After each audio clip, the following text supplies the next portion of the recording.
The presence of Chinese monster ship off the coast of Zambales since last Saturday, January 4, is an act of intimidation, coercion, and aggression, according to the National Security Council.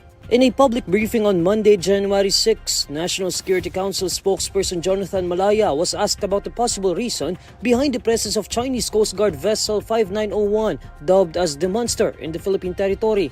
Malaya responds, Mukhang parte ito ng intimidation, parte ito ng coercion, aggression, deception na ginagawa ng China. Pinapakita nila na may ganito silang barko at tinatakot yung ating mga mangingisda na mangisda sa West Philippine Sea. Malaya says the monster ship is not doing any blocking or dangerous maneuvers so far, but Malaya notes that the country continues its radio challenges and shadowing against the monster ship, adding that local authorities will not act provocatively unless instigated. Hindi po natin ito pinapabayaan, mga kababayan, no? We have all our assets pointed at this monster ship. At the moment, may gawin itong masama in the sense na may gawin itong provocative action, ito po ay magkakaroon ng karampatang action naman mula sa pamahalaan.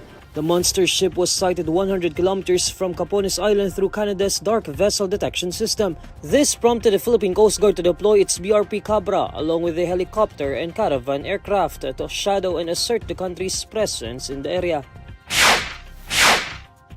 The restructuring of the National Security Council does not indicate any rift within the country's security sector, according to its spokesperson, Jonathan Malaya. In a public briefing on Monday, January 6, Malaya addressed speculations that the Council's reorganization is a sign of a split within the security sector. Wala pong rift sa ating security sector. Ang ating pong mga uniformadong sundalo at personnel ng ating pamahalaan ay 100% behind the constituted authority and the chain of command. President Bongbong Marcos previously issued an executive order reorganizing the National Security Council, removing the Vice President as a member due to the position's irrelevance to the responsibilities of membership in the Council. On Sunday, January 5, former Bayan Muna Representative Nery Colmenares said President Bongbong Marcos's decision to reorganize the National Security Council, which removed Vice President Sara Duterte and past presidents as members, may be due to the widening rift between the Marcos and Duterte factions. Meanwhile, bagong alyansang kabayan President Renato Reyes Jr. questioned whether the political tension between the Marcos and Duterte camps also signals a rift within the military establishment, as some officials may support a particular personality. The Department of Foreign Affairs says 220 Filipinos detained in the United Arab Emirates were pardoned on the occasion of the country's 53rd National Day. In a statement, DFA Undersecretary Maria Teresa Lazaro says that the UAE traditionally grants pardons in celebration of its National Day every December 2nd. Lazaro says the pardon for Filipinos, which was announced on December 26, 2024, was granted in view of the distinguished friendship between the two countries. Lazaro adds that the DFA and the Philippine Embassy in Abu Dhabi are now processing the documentary and administrative requirements for the return of the pardoned Filipinos. The pardoned individuals were detained in the UAE for various offenses. Last June, a total of 143 Filipinos detained in the UAE were also issued release orders on the occasion of Eid al-Adha.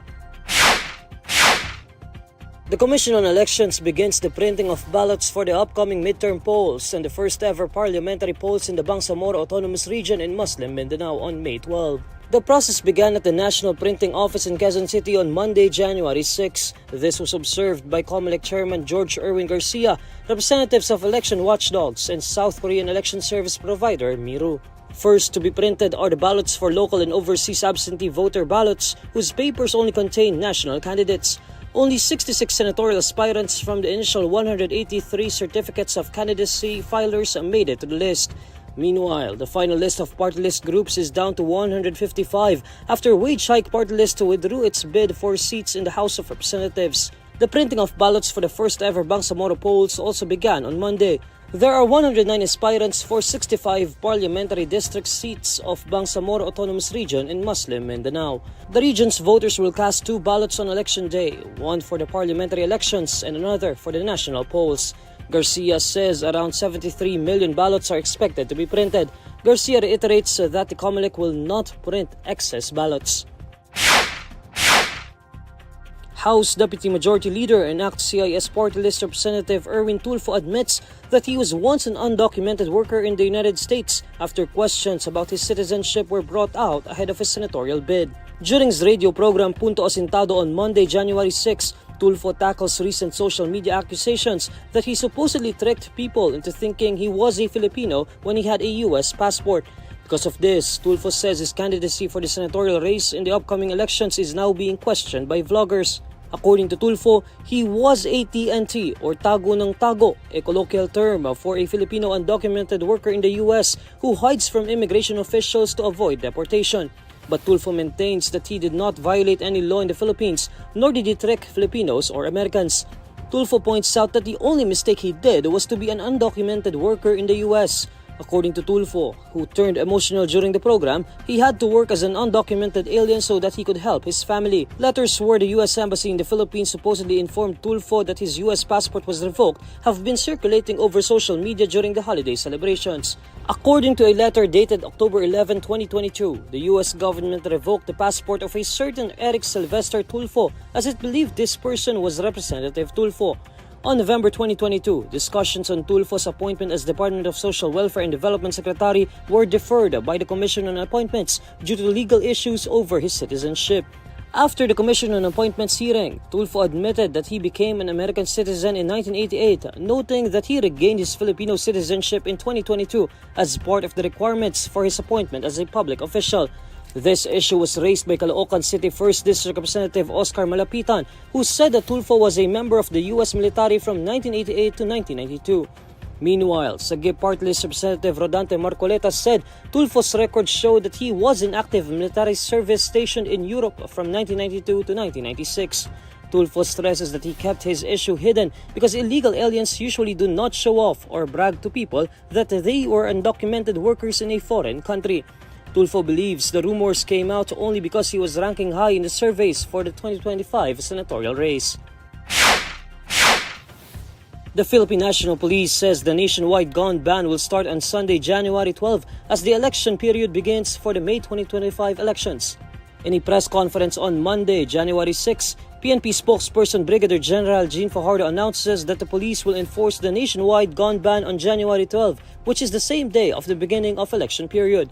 According to Fajardo, the imposition of a gun ban is aimed to ensure peace and order as the government believes it could lessen gun-related violence during the upcoming midterm polls. PNP Chief General Romel Marbel previously ordered the police to intensify efforts against private armed groups and loose firearms in line with initiatives to ensure the conduct of a peaceful and orderly election this year. Based on the PNP's January to November 2024 data, more than 8,000 people were arrested by the police for violating the Firearm and Ammunition Regulation Act. The data also says that authorities seized over 25,000 loose firearms, mostly from Central Visayas, Western Visayas, and Metro Manila. The PNP likewise reassigns more than 1,000 police officers whose relatives will be running in the election on May 12. According to PNP, the reassignment of police officers with blood ties to candidates is a normal practice in the institution as a measure to prevent compromising situations during elections. After last week's price cuts, the motoring public will see higher prices for petroleum products this week, with hikes reaching up to 1 peso and 40 centavos per liter. In separate advisories on Monday, January 6, Petrogas, Shell Filipinas, Sea Oil, and Clean Fuel announced that diesel prices will jump up by 1 peso and 40 centavos a liter beginning Tuesday, January 7. Gasoline and kerosene will also see an increase of 1 peso per liter. Department of Energy Oil Industry Management Bureau Assistant Director Rodela Romero says the upward adjustments in pump prices could be attributed to the production cuts slated until April of this year. Romero also says that the continuous geopolitical tensions and conflict in the trade sector could result in short-term oil price volatility.